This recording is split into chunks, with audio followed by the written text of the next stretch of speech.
Hello, today I am reviewing Smoke Wagon Bourbon Whiskey.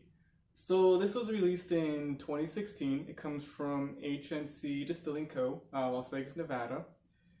And this is a pretty unique bottle. It's a very interesting bourbon. But you'll know, if you can see, I'm not sure that you guys can, but on this bottle they actually have in the glass the Nevada State Flower, Desert Sage. And then, of course, they have this wax seal on here depicting the two revolvers over the Nevada state.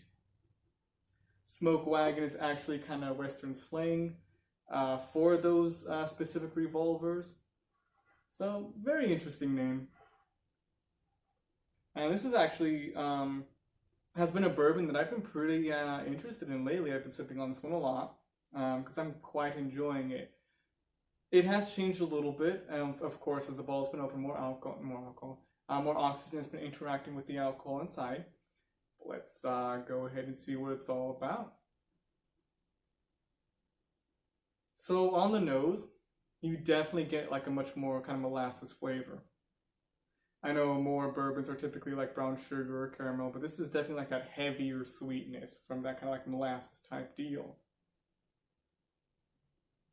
There's a little bit of vanilla, of course, as you'll get with your bourbons. So this one's also a high rye bourbon.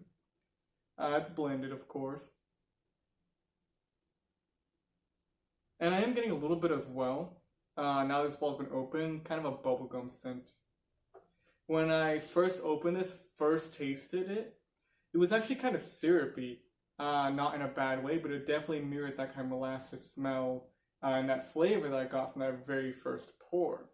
Of course, it has kind of changed a little bit.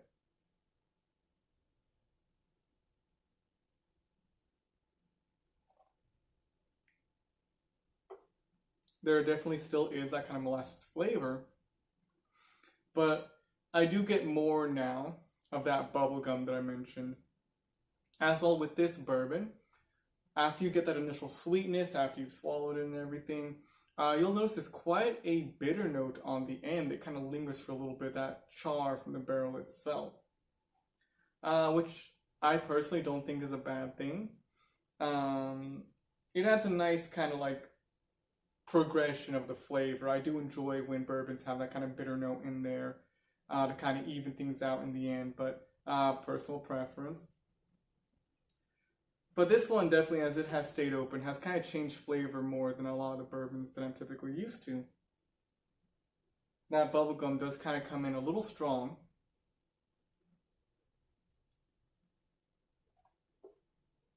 Now that I've been sipping at this for quite a while. It's also 50% alcohol, so 100 proof. And this is definitely one that I recommend if you can find it. It is, again, from Las Vegas, Nevada. It's a very, very sweet, kind of heavy bourbon. It gets a little bit lighter as it's been open for a while, but those initial pours were very like syrup forward, not in a bad way. I don't think personally. I do like bourbons with much more of a heavy flavor.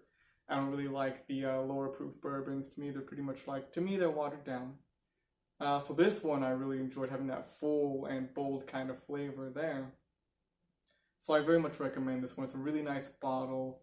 They have quite a few different expression words on their line. And I would absolutely give these a try. I got this bottle for, I want to say about $50, maybe $60. So it is a little bit more pricey than a lot of the typical bourbons that you're going to see, but it is very good and I highly recommend this one. If you enjoy that kind of bitter char on the end of your pour. I don't know how many people really enjoy that, but I like it. It's nice. So yeah, if you want to try this one, definitely go ahead and give it a shot.